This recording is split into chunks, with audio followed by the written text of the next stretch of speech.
It's been a wild ride. As a child who was raised in the South, I have tried never to speak the language, but I understand it really well. And I see it, I hear it when it's whispered, I hear it when it's side-mouthed, I hear it when it's in between the lines. I hear the echoes of it when it's after the conversation, and it haunts me. In my own home, I heard it. How mom would separate people into categories very quickly, very simply. No, Mom, that's not right. So I've spent my life bucking my family and my Southern heritage, and trying to have a lot of integrity and not break too many relationships in the process. It's tough. I'm really glad that we were invited and had the courage to say yes to support this. Between the James Taylor Justice Coalition and the Social Action Committee for Racial Justice and Minarys Dream Alliance, our mission committee saw what was happening and saw how big the dream was. And we said, we have some discretionary mission monies. Let's put those to use. Yay. Can we raise some other funds on the side, on anonymous donations? Yes. And then we realized it's a big number and we're not even close. And we went to Presbyterian and asked, Tracy Keenan, you're here tonight. There they are, yes. We have an executive presbyter from Newcastle Presbytery here. We asked them, our presbytery is a regional collection of about 50 or so Presbyterian churches. We asked them if they would help us do this. And they did, big time. In the end, this church helped find $26,000 to make that happen between all of our groups.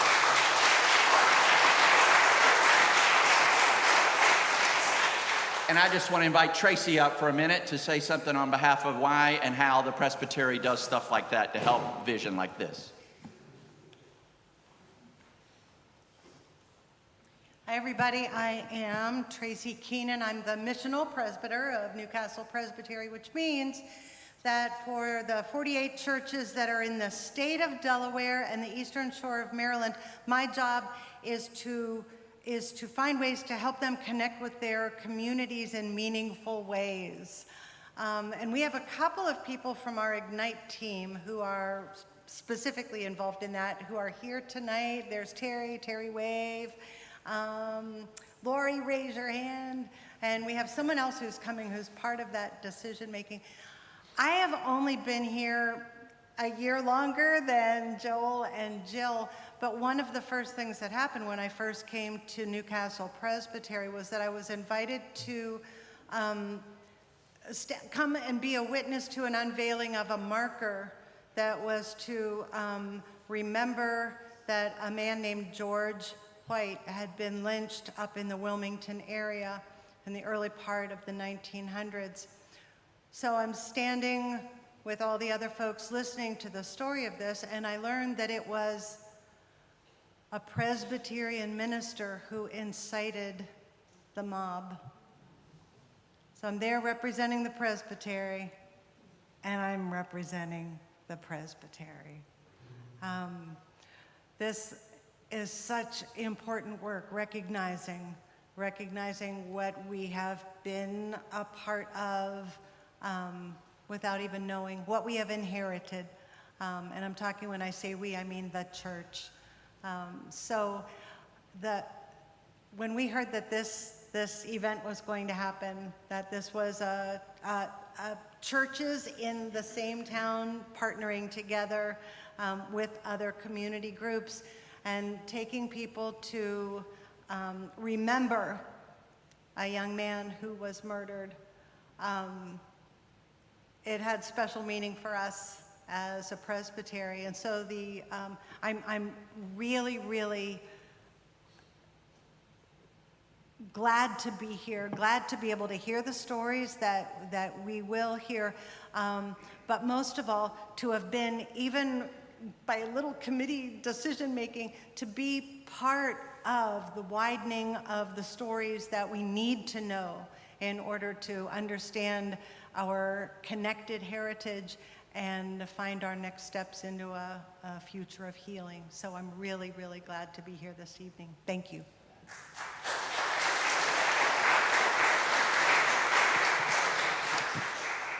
And we have backdoor neighbors right back here, the Unitarian Universalists. A bunch of y'all are probably here tonight too, right? Go ahead and wave your hand for them.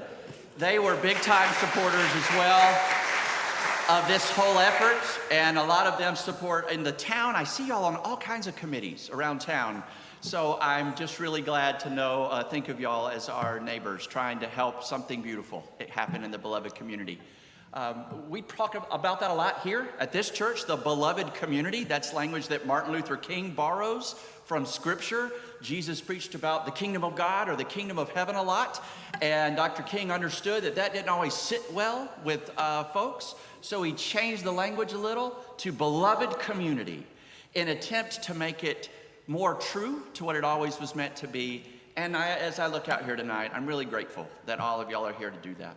I'm going to pray us in, then give it back to Jill. She's going to walk us through the days, and we'll hear other speakers. You might find me in the back working sound and video for this. So if you don't see me anymore, I'm still here. I'm just on tech.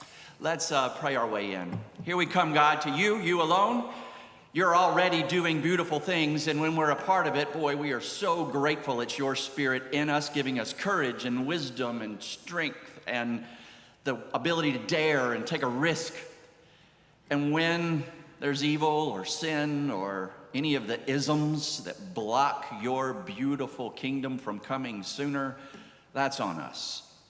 The ones who came before us and left it to us, and now on us for not unraveling the knots they tied us up in.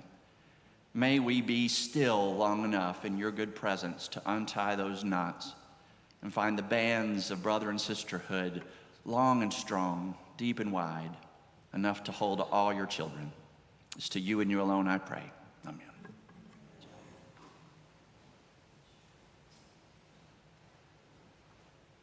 I'm just going to come up here and turn it right over to Paul. And if you would just sort of talk about how the trip came to be, how you started thinking about it, how COVID affected it, and then, take us up to that Monday morning when we left at 4:30 in the morning. 4:30 in the morning, and the kid left his bag in Chestertown, right?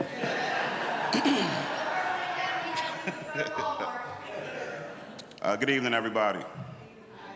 It's an honor and a privilege to be here to discuss this trip. I'm Paul too, Minarys Dream Alliance.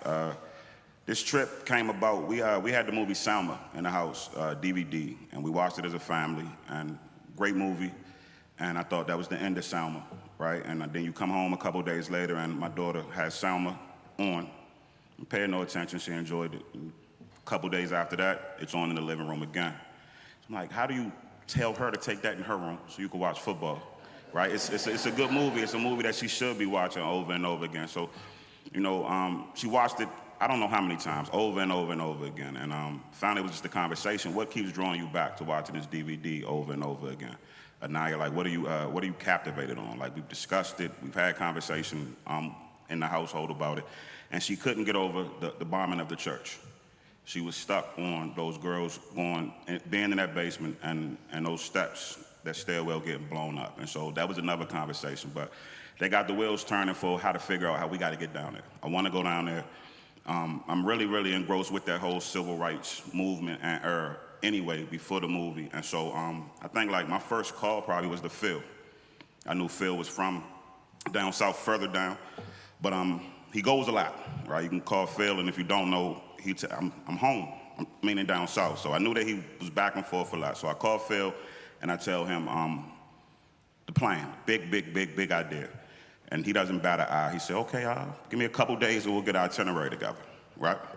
And it was no Minarys Dream Alliance at that time. It was Social Action for Racial Justice. So Phil, true to his word, he gets the itinerary together, and we get together for breakfast. Me, Phil, Arlene, Barbie, Glenn, I think Pat from the college was there, and Little Paul. And this is before COVID. And we have breakfast, and Phil lays out a beautiful itinerary. We followed that itinerary that's Phil Dutton's doing. And I think just started to get some momentum on it and get it planned and getting excited about it, and then COVID happened. And so, of course, the trip goes away, right? Everything was focused around COVID and trying to navigate that and figure that out. And come out on the other side of that, I'm like, Phil, COVID is going to be here. Let's try to go on this trip. He, again, doesn't bat an eye. Yeah, let's try to go on this trip. So we just start pulling the team together. Sumner Hall jumped on, Social Action for Racial Justice, James Taylor, Justice Coalition, and now it is an MDA, so Minarys Dream Alliance. We were at the table as well. The Presbyterian Church came on early. Phil got everybody together, and it happened fast. Like, you had the long pause because of COVID, but when we started talking about this trip, it didn't take long at all for it to go from just talking to we're really going to Alabama. I've told this story a bunch, but I'm trying to just go with, so, because you want to go all the way to 4:30 on the bus, okay? So then we figured out we're actually going, this is going to happen, so now you have to convince people to let their kids go with you to Alabama. And you want to get other people from the community involved. It was always our goal and our vision to multi-generational this trip, black, white, young, old, mix it up. We want a community to go from Chestertown to Alabama. So I think we did a great job of that. I think we had a good mix of people. I think our young people went from 9 years old to, we had a college student at like 24, 25. So from 9 to 25, all young people. Then the rest of the trip was adults. I would never divulge the oldest member of that trip, right? You said it, not me, and we're recording. Don't forget. So now 4:30 in the morning, we did COVID testing that weekend. We had a meeting beforehand just to go over the trip. We had social workers. We feel like we crossed every T, dotted every I. We had the young people, and we're off to Alabama. And it was just a powerful, powerful trip. It was a heavy trip. I didn't expect it to be as heavy as it was. I was excited to learn stuff that I hadn't learned in school. I'm 42, and I'm always trying to learn something. So the fact that I was able to learn a bunch of new stuff that I didn't know was really cool for me. I'll share with you like two of the most impactful parts of the trip. Then I'll sit down. One was going across the Pettus Bridge. Because, you see it on TV, you see it in books, but when you get to that, I never really paid attention to it being a little peak, right? And so you small incline, not a hill, just very, very small incline. But when you get to the top of it and you look down, and we'd watched Selma going down, and we discussed it, and we'd been to some museums, and we'd seen some pictures, and you're looking down, and we were up front, and I stopped. I stopped the group, and I asked the group, I said, we're doing this kind of like, not reenactment, but just as a history. We're here to take a part. We want to walk this bridge because this is a major, major bridge or part of the civil rights movement, what happened there with Bloody Sunday. But what if we had to keep walking knowing there was dogs down there, and knowing there was guns down there, and knowing that there was policemen on horseback, and knowing that we could die, right? Knowing that you could, for this protest, you could die. And I asked the group, and the group was like, we're going to keep going. So that just gave me chills right there. The whole group, nobody thought, and it's easy to say we're going to keep going because, of course, there's no dogs, there's no violence, there's no obstacle, no opposition, right? But still, that was just a really, really powerful moment at the peak of that bridge. Another one was, I think, the Civil Rights Museum. And so you go into the Civil Rights Museum, and maybe in the middle of it, it's pictures of African Americans that had made it to Congress in the late 1800s, like so 1890s and stuff like that.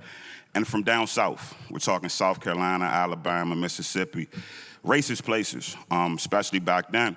And maybe I was absent, maybe I played hooky, I don't remember ever learning this in school. But I'm standing there, like people had come and gone, and I'm standing there, me and Phil were talking, he left and came back, he was like, you're still here. And I'm like, Phil, I'm stuck on this because, the late 1800s, black men were elected in these racist states to go to D.C. to represent their state.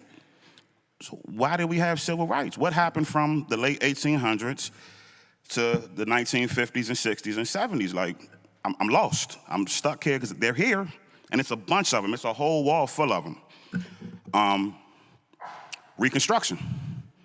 And I said, if Abraham Lincoln doesn't get assassinated, where would black people be? Because we lost that whole period. So we won the Civil War, Reconstruction. The military was down there making sure we could vote. Black men were getting elected. They were going all the way to the Capitol. And then he gets killed, Reconstruction goes away, and then we have everything that transpired after that. So again, didn't pick that up in school. I don't know why, but I learned that on this trip. So I can take questions or no? No question? I'm good? Okay. So that's it. All right, can you hear me? Yeah, okay, I'm gonna go from here. So what I'm gonna do is, I've got the presentation set up by days with our itinerary, and if you went and you know which day you want to share about, and you can do more than one day, if you have a couple of things you want to share, if you would just kind of make your way to the podium, Phil and Linda and Jordan and Jana and Scott back there, or Joel. And I'm going to share at one of these points, but, and then at the end, we'll see if anybody has questions. So this was our agenda. We left on Monday, July 25th. 4 o'clock in the morning, we had to be there. I don't know why we had to be there at 4, because we didn't leave till 4:45, but whatever. And we drove all day. So the first day was a travel day, and we drove.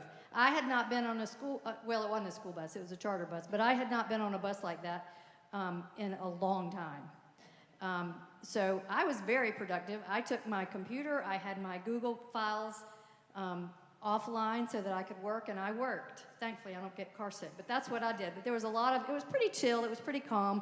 Mostly people slept the first little while, but it was a lot of fun. That's Justinian on the right. He was our videographer, and if you've met Laurel, she's been active in coming to church here. That's her brother. And when the documentary comes out, it's all thanks to Justinian. So that was our first day. Our second day, we checked into our hotels just in Birmingham, Alabama, and we spent the day. We started out at 16th Street Baptist Church, which is where the 4 girls were killed with the bomb that went off on the Sunday morning. And I'm going to go through these slides, and if there's anybody, I know somebody has something to say about this day. We were at the 16th Street Baptist Church and then the Civil Rights Institute. We never made it to the A.G. Gaston Hotel. I don't know, I don't remember anything about that. Maybe I was asleep, but I don't remember that part of it.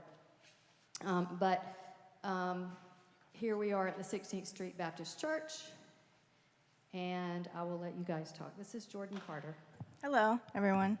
I don't know if you know, but I was actually the recipient of a scholarship that was provided by the church, so thank you for that. I was able to go.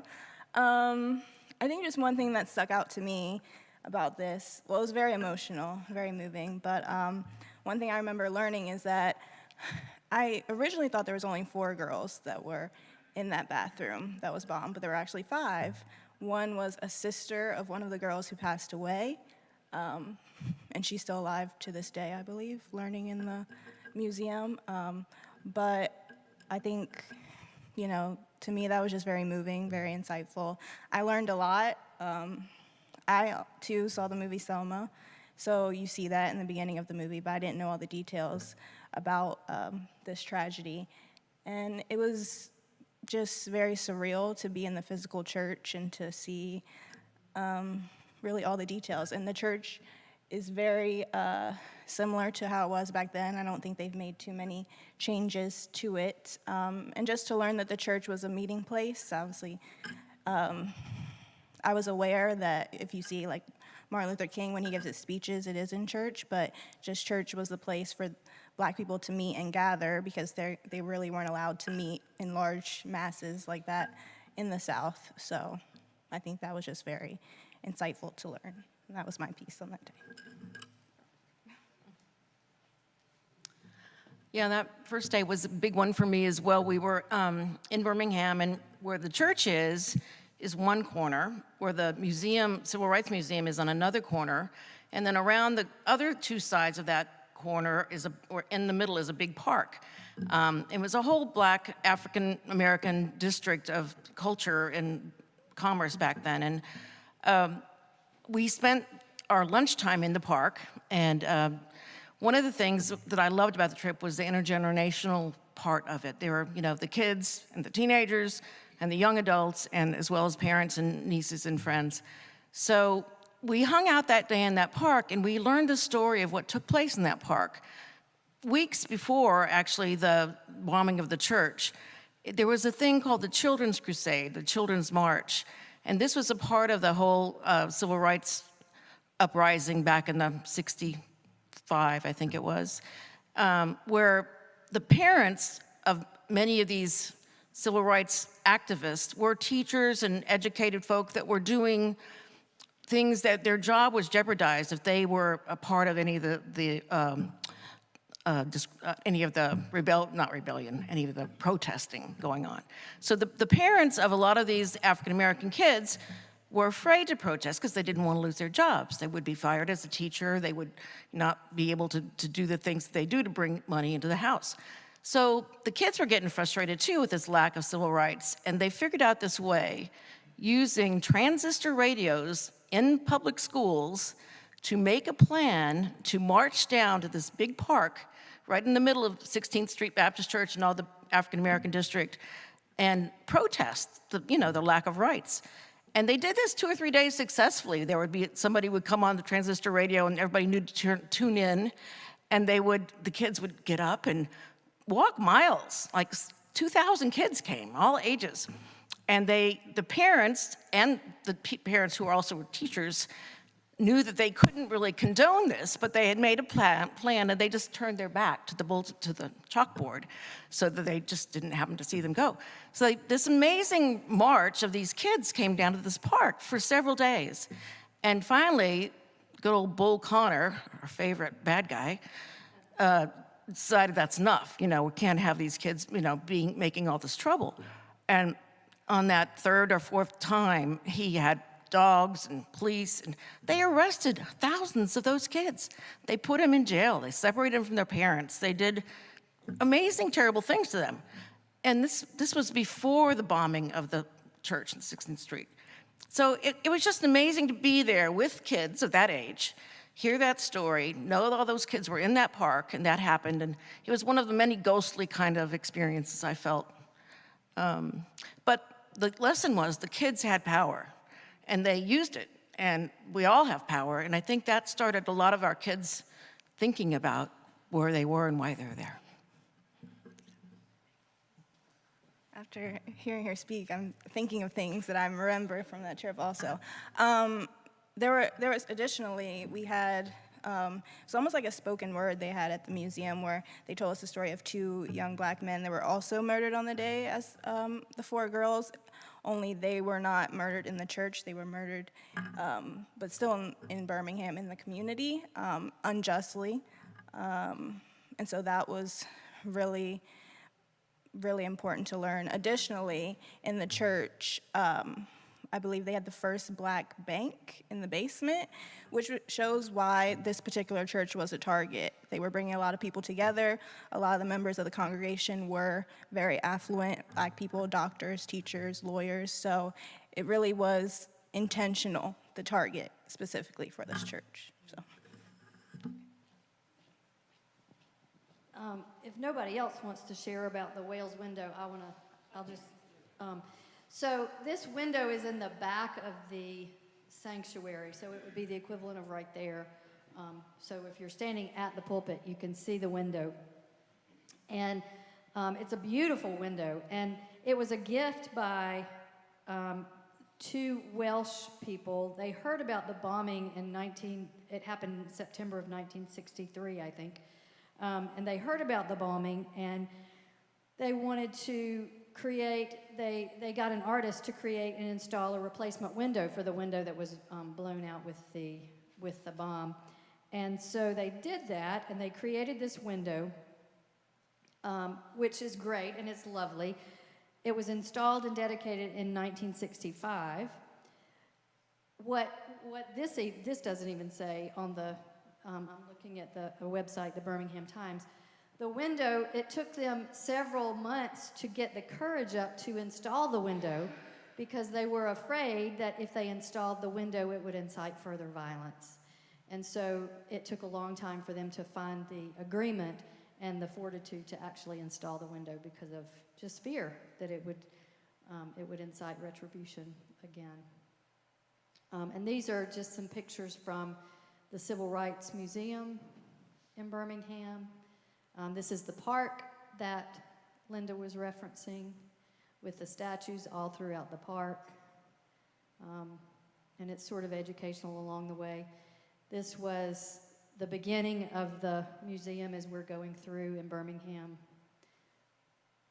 And then we went home and ate and went to bed and then woke up the next day and drove to Selma. So Paul's already told you a little bit about Selma. Joel and I lived in Montgomery for about 5 years right after we were married, and I went to Selma back then. I don't remember why, but I went to Selma. It wasn't for any historic reasons. Maybe we had a football game there when I was teaching high school at the time. Maybe we had a game there, I'm not sure, but I was amazed at how Selma had just, it has gone down. It is so very sad to think about the history that is in that community and what it looks like now. Paul's already talked a little bit about what it was like to go over the bridge, and here's just a little bit about the history of the bridge. A lot of people that were on the trip didn't realize that there were 3 marches across the bridge, not just one. So does anybody want to talk about any more about Selma?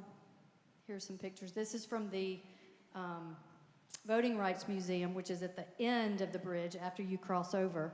This is where we started our day. So we went here first, and then we went back across the bridge and walked the bridge. It was very hot. So here we are lined up to walk. And then here we are actually crossing the bridge. It was a beautiful day. I don't know that I have a picture of the river, but the river and it's just beautiful. The river and the old buildings along the side, it's just a beautiful walkway, and just then to think about what it must have been like all those years ago. It looks like Joel is ready to say something. I wouldn't want y'all to think that this is all historical. In the Selma Voting Rights Museum, they also had some pamphlets and flyers that were passed out in around 2015, 2016. It had a man in a white robe with a white pointy hat raising a cross and a sword, red flames coming off as he trampled through people. And there was a website and an email address, and they were encouraging people to sign up and help save our country. As much as this is a historical tour, it's present history too, and that's the reason we take it and talk it. So I just hope y'all will not only look backwards for the signs of this, look around you today for the signs of it as well. I mean, you might mention that Edmund Pettus was a Ku Klux Klansman, and they're trying to get the bridge renamed in honor of John Lewis.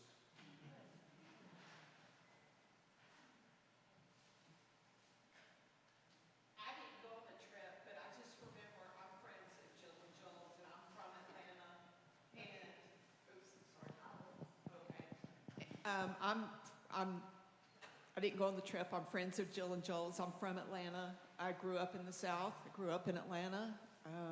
I grew up very similar to Jill and Joel in a home that, well, not Jill, but to Joel, that in a home that was very separated, that separated people. I can remember going through Maynard Jackson and a lot of black politicians in the Atlanta area. And I just remember when they were on this trip, the powerful picture of the Edmund Pettus Bridge, and how emotional, obviously, it makes me because of the struggle and because of the hate And because it was where I'm from, and it was because of what the people around me believed. And, but the picture, the historical picture, and then the modern day picture was so powerful for me. Thanks. Yeah. Sure. I read, I guess last year, a book by John Lewis, and his description of all of this is just very powerful. I think he died soon after I had read the book, and I had just wished so much that I had met that man. I did meet him one time in the elevator at Emory Hospital. My dad was in the hospital and his wife was in the hospital at the same time. So we got to share an elevator together. And it was very amazing. I was just sort of in awe. And he looked at me like, I know you're in awe. It's okay. And I kind of said, how's your wife? And he said, she's doing better. She'll be out of here soon. One of the best things to come out of Georgia, he was. So there was a little, sort of like almost like a folk art area at the end of the bridge with some interesting things here. And it did look like at one point this had been kind of an amazing place and a place you would go for, reflection. And we enjoyed our time there. It was a nice place to kind of rest and recuperate. And it was very emotional crossing the bridge. It was hot. It was emotional. And so it was nice to kind of regather here and kind of reflect. And we just needed to breathe a little bit, I think. Last one for me for the night. Go up one or two more slides there. This is homage to Reverend James Reeb, Jim Reeb, if you know him. He tried to be a Presbyterian minister, but it was too darn hard. And he abandoned ship on the Presbyterian denomination because they just didn't get it. So he's my hero in a lot of ways. And he, hugged someone in his family, and he went south to join the marches. And he was beaten to death down in Montgomery. They knew he was a supporter of the idea, so they didn't treat him at the white hospitals. They had to drive him too far to one of the black hospitals, and the concussion and swelling in his brain killed him before he could get treatment. And he's kind of the guy that I try to think of when I'm preaching or teaching or leading. How far would I go? How much would I risk? How strongly would I say it? Where would I put my body? Between who and who? To do what I think God and Christ calls me to do. So that's probably the last time I'll speak tonight, but that's why you see me look at him with awe and a little bit of frustration, because I can't be Dr. King, but I think I am supposed to be something like him.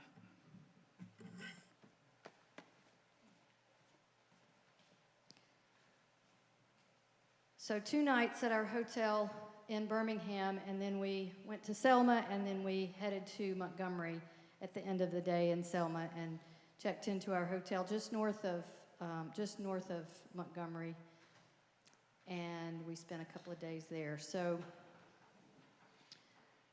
I guess we spent Thursday. We spent Thursday there. So the first thing we did, this was kind of I would call this the pinnacle day of our trip. It was kind of like we built up to this day. This is the day that we made the connection and delivered the soil for the James Taylor Justice Coalition. We delivered the soil to the museum.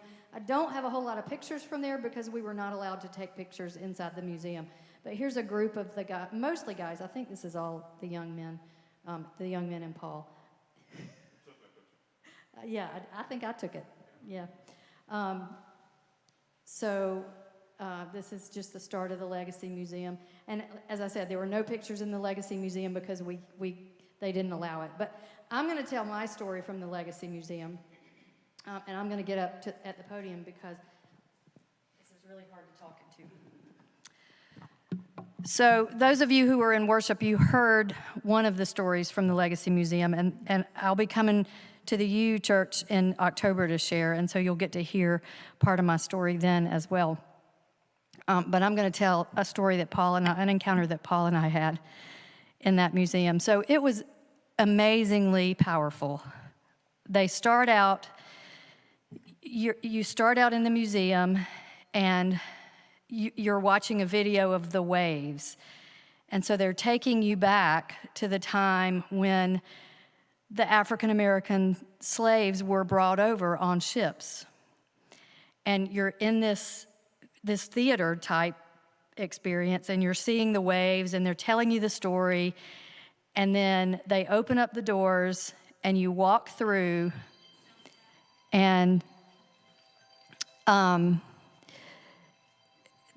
they take you, it's just a visual, bodies in the ocean floor. I mean, I don't want to go into it. It was just very emotional. It was very moving. And we're walking through it all at our own pace, each at our own pace. And we took, I don't know, we must have been there 2 hours, and it was not enough time. It was enough time. It was too much time, and it was not enough time. But at one point, after I'd been walking around for an hour and a half just by myself, most everybody, the kids kind of were walking around in twos and threes, but for the most part, it was a self-guided thing. And Paul and I happened to be in the same room, and he had a group of he was like the Pied Piper. He had a little group of, guys behind him, and we were walking around, and he kind of bumped into me and said, excuse me, I'm sorry. And I looked at him, and I said, Paul, too, you don't ever have to say you're sorry to me again in your life. Tears in her eyes. Yeah. And what'd you say? He said, that's not what this is about. You and me are going to talk about this because that's not what it's about. But that's what it made me feel like. It made me feel like I don't need an apology. I need to do apologizing on behalf of so many people. And we still hadn't had that conversation, but we got to have it. Yep, we're going to do it.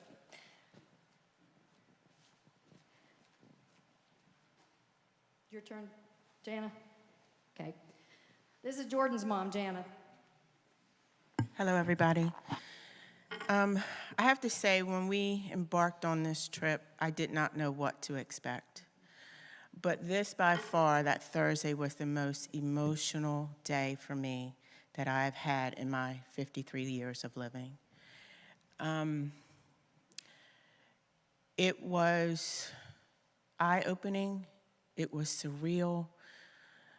I felt myself being angry because I have always been raised where I embrace all races of people.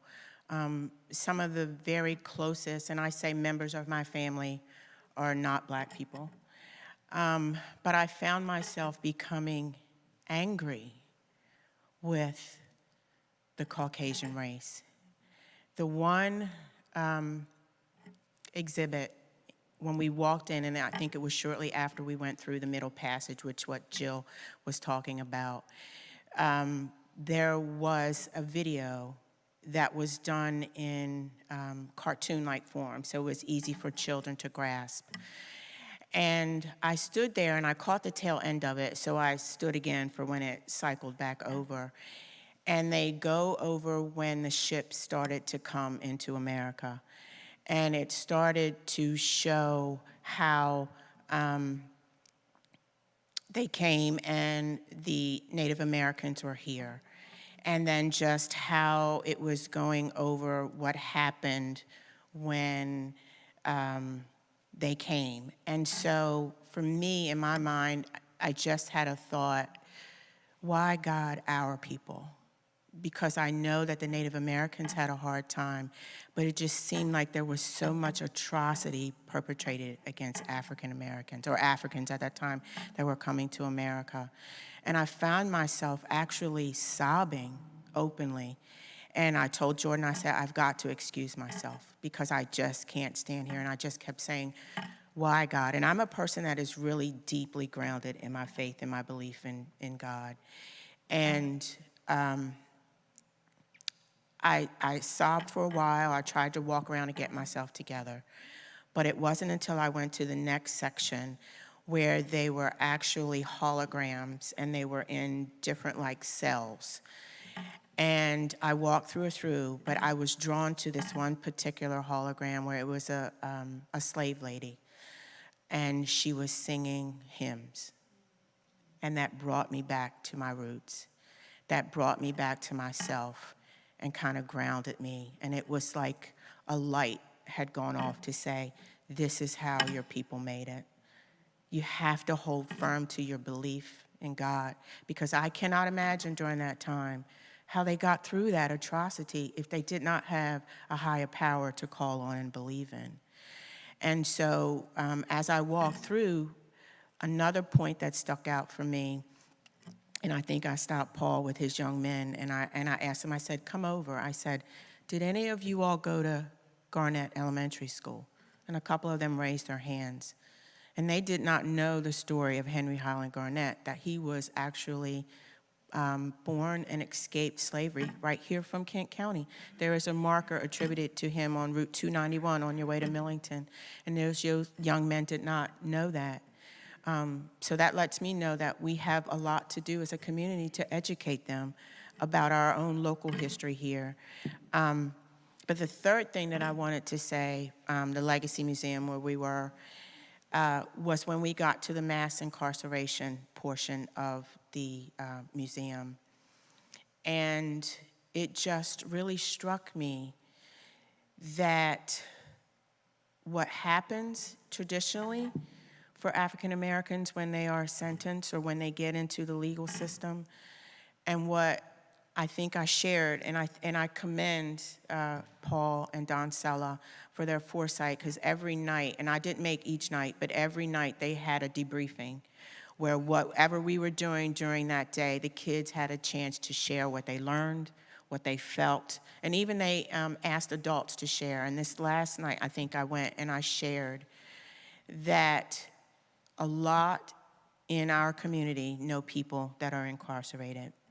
And if you want to really make a change, yes, you have to vote, but you also have to go forward in your education, become lawyers, become judges, matriculate to that, because sometimes what happens is that we are excluded from juries, so that sometimes you don't get a fair trial.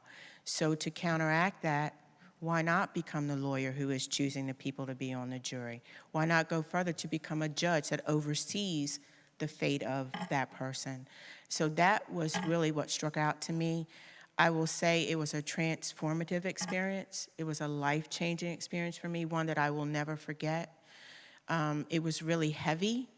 That day, I think I was physically drained from all the things that we saw. And then just watching the kids as they went through and some of their reactions, and the adults, you know, it brought me to tears. But I also, even though it brought me to tears, I believe that there is hope. And the fact that I'm so thankful that the community got together to do this. And so our work is just beginning as a community to stick together, to kind of work together, to try to move forward as a society. So thank you all.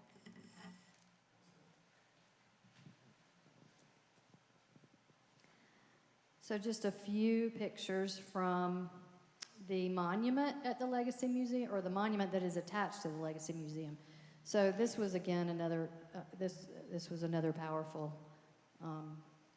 experience. This is, all of these things that you see hanging down are markers for lynchings that occurred throughout the country. And they're marked by county, and then the names of the people who were lynched. And it started out, they were flat on the ground, and then as you walked through, the ground went down, so it looked like they got higher and higher. So you start out walking even with them, and then as you walk through, they're up over your head, and that's what the picture on the left is. It's kind of hard to describe. What's that little guy's name? Addison, yeah. Addison was like my shadow. Addison and I got to be buds. Addison's was there with his uncle, and Addison would rather not spend time with his uncle, I think. He wanted to spend time with anybody but his uncle, and his uncle was always saying, "Where's Addison?" This is the handoff of the soil. We were not able to do it inside the Legacy Museum, but we did it outside, and this is, you can see over on the left, that's Phil, and I'm not sure who else that is on the left. Paul and Doncella. I think it was Phil and Paul and Doncella, and then the representative from the Legacy Museum. And then this is just another monument in the park where the monuments are, and some more statues. The statues were just amazing. They were so multi-layered and told a story. And then we had another debriefing that night, and then we had the memorable night, the memorable night at the Marriott Hotel in Atlanta. Yeah, I guess this was after. So we did the King Center, which we got there a little bit late. We went to lunch at the New Black Wall Street out in, I'm not sure, I can't remember but I can't say the Burbs, I'm from there. I can't remember where it is though. But then we ended up at the King Center, but we were only at the King Center for about 30 minutes before they closed. And most of the King Center, much of what was inside the King Center we had already been immersed in.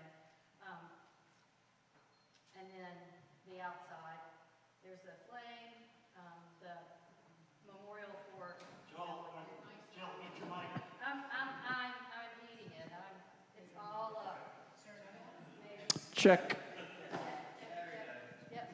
Okay, there we go. So this is the monument. You can see that let justice roll down like waters and righteousness like a mighty stream. I had a friend who I met for lunch while we were there, so I just took a little walk around the area, and I just thought it would be helpful to put these pictures in so you could see where the King Center is. This is within a couple of blocks of the King Center. John Lewis is still held in high regard, but you can see it's not the best part of Atlanta. I love walking around in this part of Atlanta.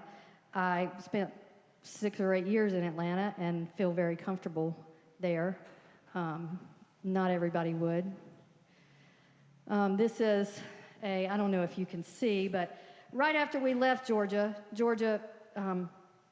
as we say, went blue. And this is Stacey Abrams on the corner. This is a bar in downtown Atlanta called Church Bar, and this is Stacey Abrams on the corner. And you can see Vote Ossoff, John Ossoff, who's one of the senators in Georgia, and Ralph Warnock on the other. And so that's my friend Matt. You can see right underneath Stacey Abrams. I taught him in high school, and he's 47 now, so that makes me feel really old. And we do need to tell a little bit about the experience in Atlanta. So we got to our hotel in Atlanta. We'd been traveling for four nights. We'd been in hotels for 4 nights. We'd been traveling a long time. We got to our hotel, and it was a perfectly fine hotel, except the key system was down. So the keys didn't work. So we couldn't leave our room because we couldn't get into our room because the keys were down. So all of these kids were in their rooms. It was just an unpleasant, unfortunate experience. They were all in their rooms. We told them they couldn't leave their rooms. They were starving. So Joel and I ordered pizza for everybody, which Domino's Pizza, you would think 30 minutes or less, right? 3 hours later, we still didn't have pizza. The kids were in their rooms. It was not the best. It was not the best way to end the trip. But I wouldn't have chosen to do that with any other people in the world because it was quite fun. But it was an amazing trip, and I do want to give you all a chance to ask questions. Our last travel day. Okay, great, Bill.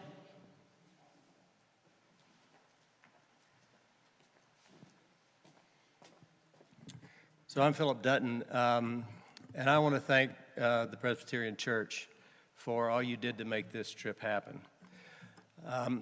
I won't say that it wouldn't have happened without you, because I'm a pretty determined guy. But it sure made raising the money a lot easier when you guys came along. And it enabled me to then go out and raise another $10,000 for the videography, so that we will have a documentary film to show and share in our community of this trip. So it was just a wonderful thing, and thank you so much. My journey, I began my life in Louisiana, in Caddo and Webster Parish. Caddo Parish, I think, is the third largest number of lynchings on those pillars that you saw was in Caddo Parish, where I grew up. So I grew up in the 50s and 60s in the Deep South. So like Joel, I hear it. You know, I hear it when others don't, because I grew up there. And I decided to make anti-racism my mission back during the campaign in 2016, the presidential campaign. I was on Facebook with a cousin of mine who I grew up with. He's a year older than me, and I would go to the farm every summer and spend most of my summers on the farm with my two cousins. And they were like brothers. I had my brother was 12 years older. He was gone. So they were like my brothers, and I grew up with these boys. And we were having this conversation on Facebook, and the Ku Klux Klan endorsed Donald Trump. And I challenged my cousin on that issue, and he would not budge. So I ended my relationship with my cousin that day. And I determined that was when I was going to put my heart and my energy into anti-racist work. So around 2019, Linda and I went to New Orleans for a month, and on the way down and back, we visited most of these places. That's why I knew about them. That's why I had the experience and was able to do this itinerary, because I had been there. And they really hit me just the same way. And I came back and decided that I wanted to take some soil from Kent County, from James Taylor, at the site of his lynching, and put it in that memorial, that legacy museum in Montgomery. So Larry Wilson and I and a few other people at Sumner Hall started the James Taylor Justice Coalition. And Jenny here is a part of that. Maybe some others of you are as well. But we started on Peggy. Peggy got me on this. She was one of the early instigators by introducing me to Brian Stevenson.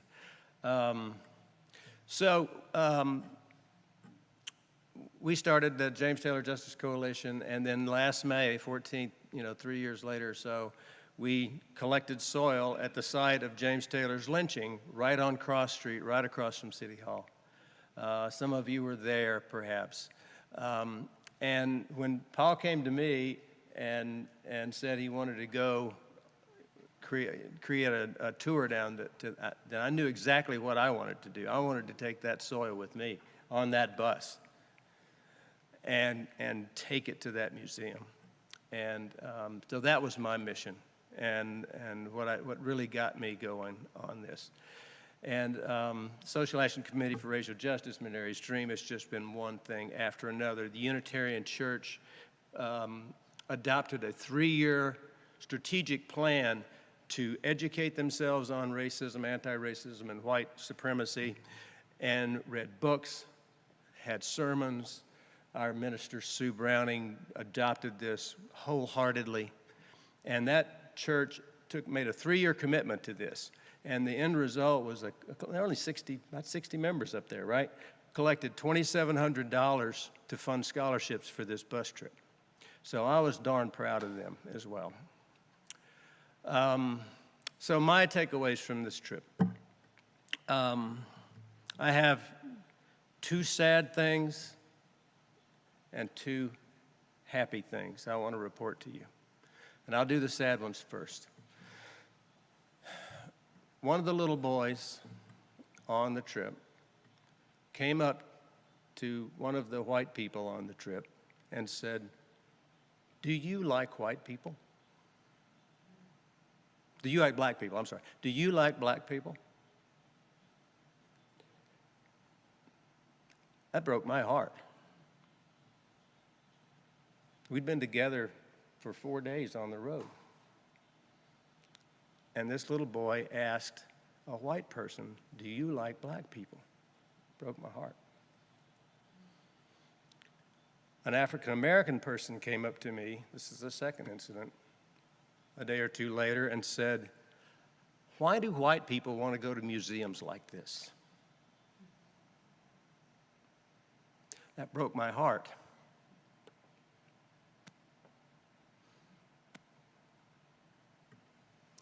We needed more white people on that bus, in my opinion. And next time, I hope we have more. So the two positive things, the two happy things that made me happy. We were in the Legacy Museum, and they have these little these little movie kiosks on the side. You go in and watch these movies. And they have an artist who's wonderful, and she draws the faces and the people. And I'm sitting in there watching, and this older lady, and look, I assumed it was her grandson, okay, came in and sat by me. I scooted over, and they came. They're African American. And this little boy, he was, I don't know, maybe 6, not really too old. And so she starts drawing, and as soon as he recognized, he says, "That's Rosa Parks." A 6-year-old boy knew who Rosa Parks was. That made my heart just really sing. And then this museum, we didn't get to go there because of all the challenges we had in Atlanta, but I think this is where the next trip should start. It's the National Institute for Civil and Human Rights. It's an amazing place. It's a big picture civil rights place. So I think starting there, big picture, and then, you know. So Linda and I, the bus left at 9 o'clock in the morning, and she and I went over to go to this museum. And in the lobby, they had a special exhibit of Martin Luther King's letters. And these were some things that didn't go to the King Center. I guess his wife had kept them at home, and they hadn't gone to the King Center. So she gave them to this museum, and so they had all of these handwritten documents. He had beautiful penmanship. I mean, just gorgeous penmanship. And I was in there and reading some of the letters, and there was a young white mother with her little 6, 7-year-old daughter, and she was going around and reading every one of those letters to her daughter, and explaining to her why this was important and who this man was. And I thought, yes, we're making progress. And then the first night, on the debrief, I got very emotional. And, well, Doncella ambushed me, first of all. She said, "Philip, you go first." And I went, So, one of 7 people in the room, 7 white people in the room, and I was overcome with emotion. And I've been thinking about that ever since, trying to figure out why did that happen to me. And similar to Joel and what you said, Jill, I was ashamed. I had been at the 16th Street Baptist Church and at Kelly Ingram Park, and I was in a room with all these African American people who I love, and I was ashamed of where I came from and what my people had done. And as a Southerner, that's the only ethnicity. I don't have I'm not Irish or anything, that being Southern is what I am. That's where I came from. But I was ashamed. That was a tough night. But it was a wonderful trip. I'm sorry you didn't all get to go. And yeah. I want to thank everybody for coming and for hearing about our experience and our journey. I think there's another one in the works at some point in the next couple of years. We are going to give you a chance to stay. Joel and I will stay here as long as we need to, and I think others will as well. I realize it's been an hour, so if you need to go, please don't feel bad if you need to leave. But we do want to give you a chance to ask questions. Okay, thank you. Hi, I did not go on the trip. I probably will go on the next one if I can take it. Because as others have said, I'm 70 years old, so I grew up in the civil rights movement. I went to segregated schools in Virginia, all of that. But really the only thing I wanted to say is, in light of what Joel was saying about bringing this into the present as well, is if you're going through the South, make a sweep through Charleston and stop at Mother Emanuel Church, where that horrible massacre occurred. I'd like to say that those two events, the bombing of the church in Birmingham and that were bookends. But unfortunately, the bookends keep moving. But that's got to be a sacred, holy place, and I think it's a place worthy of stopping. And Thank you. Any questions for us? Anything we didn't address? Or this is just, I snipped this from the internet, but this is the soil. This is what the soil jars look like.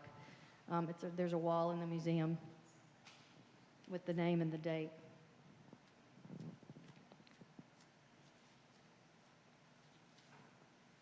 I just wanted to add a little bit about the soils.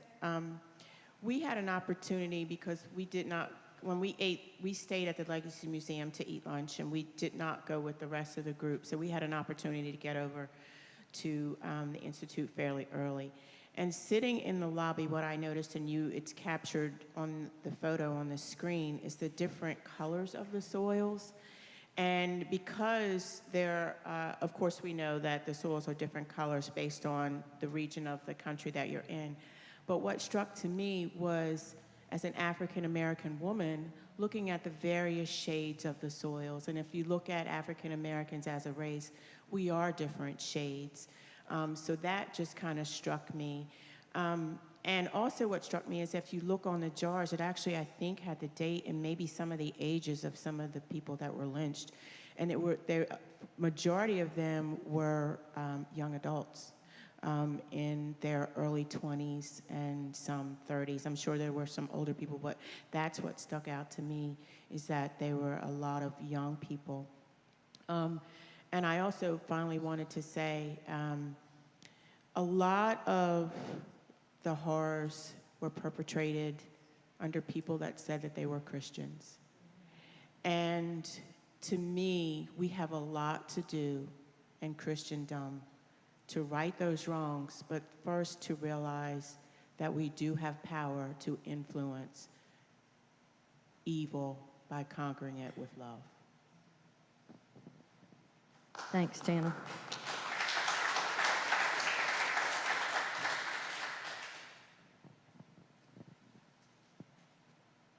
I was just wondering, when you were having all that trouble in the hotel and the key cards and the pizza, did you ever suspect it was deliberate?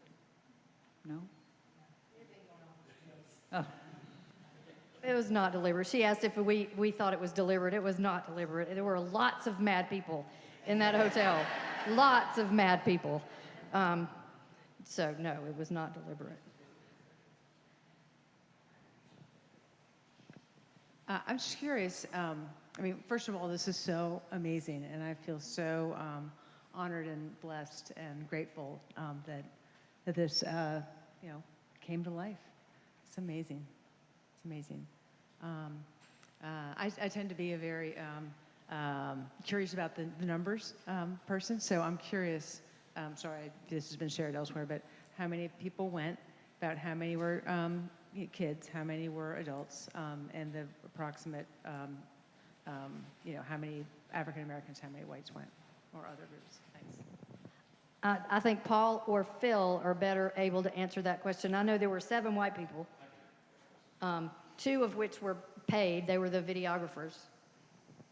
There were 56 people that went on the trip. There were 22 adult scholarships and 12 youth scholarships. So 44 people were on scholarship, and 7 whites out of the 56.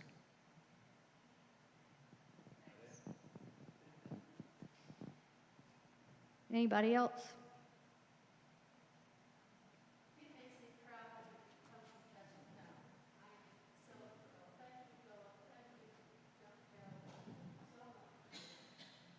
She said it makes her proud to be from Chestertown. Anybody else? Joel, do you want to have closing words? Not very often I'll let him get the last word, but it is his space, so I guess I'll bow. So y'all make sure to look up MinarysDreamAlliance.org and SACRacialJustice.org, can't remember. SACRacial. Sumner Hall, that would do it too. Or James Taylor Justice Coalition, it'll all get you to the same home. Look up both of those, find out what's next. They are constantly sponsoring conversations and events and educational opportunities, so dive in. Minarys has opportunities to serve, to make relationships, to maybe be a tutor in the fall at one of their programs, or to show up on a weekend and help collect or distribute meals. If you want to take it past learning about it to that point where it changes you and you have a relationship, those are 2 great places to dive in deep. And we're honored to call y'all neighbors, and we're all happy to support you however we can. What else? How about a benediction as we go to the night? You okay with that? This is the one I use every Sunday, and I have it memorized, so it's easy when I'm tired. Blessing, laughter, and loving be yours, and may the love of a great God, who names you and holds you as the earth turns and flowers grow, be with you this day, this night, this moment, and forevermore. Amen? Amen. Thank y'all.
Sounds good. I'll catch up with you. Yeah. All